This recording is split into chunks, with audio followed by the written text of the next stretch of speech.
most of you probably already know this, but I'm a dork and I'm also a noob in the world of LARP, and that's what I'm going to be talking to you all about today.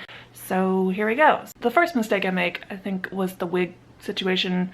And granted, I'm wearing a wig right now. This is not the wig that I wore for my first LARP. It was, if you can believe it, longer than this and wavy. And it was beautiful. It was a beautiful wig. But first of all, it was the last week of May, so it was pretty hot. And I didn't really know what to expect, so I was like, oh, I'll wear a wig because it'll make my costume look good. Well, the first night, right after lay-on, we had our first encounter, and my wig came off when I fell backwards, and pretty much for the rest of that fight, I had to fight without a wig, and I looked kind of silly because all of a sudden my character had dark hair. I continued to wear it for the rest of the weekend, but I noticed that I was super uncomfortable in it. So probably for the next LARP, I might forego the wig. Inside the Enra, my character had dark hair for the rest of the time. She just, between this last encounter and the encounter that's coming up, I might just say, oh yeah, she got a new hairstyle. So there's that. Character requires a wig, maybe kind of rethink that, because if you're going for like a weekend long event, a LARPing event, it's not going to be very comfortable. Be careful that you don't overpack. I overpacked a lot of out-of-game stuff for my LARP. Really all you need are the essentials, the absolute bare minimum essentials for a weekend camping. So toiletries, sleeping bag, pajamas, and that's pretty much it. And then the rest of your actual in-game stuff. I probably didn't bring as many in-game stuff and I wasn't prepared on that end. Super prepared on the out-of-game end, but not so much for my costume. I left the house purposely forgetting an extra pair of leggings that I used for my costume, and I was like, oh, I'll be all right. Well, I ended up splitting the seam on the leggings I wore. Thank God one of the girls in my bunk had a sewing kit, but if she didn't, it would have been pretty awkward for the rest of the time. So that is also something to consider.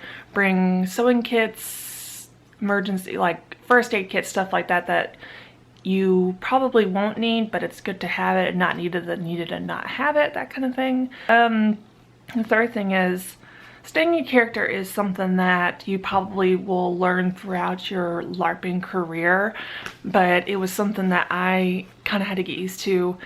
Even as someone who played Dungeons and Dragons and did a lot of RP in different forms, it was a little hard for me to get used to when someone asked me my name, not to say my real name and just say my character's name, and to interact with people. It's one thing to like come prepared and like, oh, you have a backstory, you know who your character is, but to actually interact with other people, it's an experience. So it's, obviously it got easier over the weekend, but it was something that I can work on for the next event.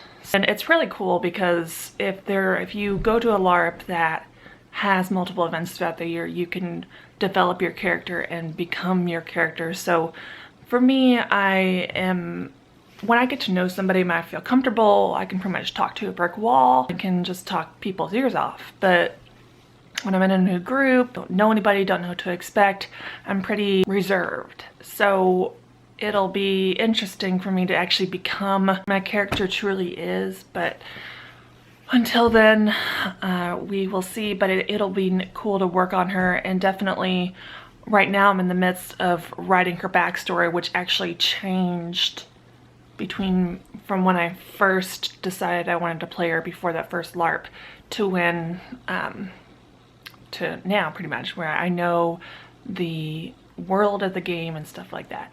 Those are my mistakes that I made on my first LARP, was wig situation, overpacking, and staying in character. And really, if you do nothing else for that event, if you overpack, if you know, your costume isn't awesome, just remember to have fun, because that's what we're all there for. So my next video is going to be interviews from people about why they LARP. So if you are a LARPer and you would like to send in a video or write a response, because I will take written responses as well, if you want to go ahead and write those, and I will include them in my videos. That's pretty much it. I'll talk to you all later. Bye.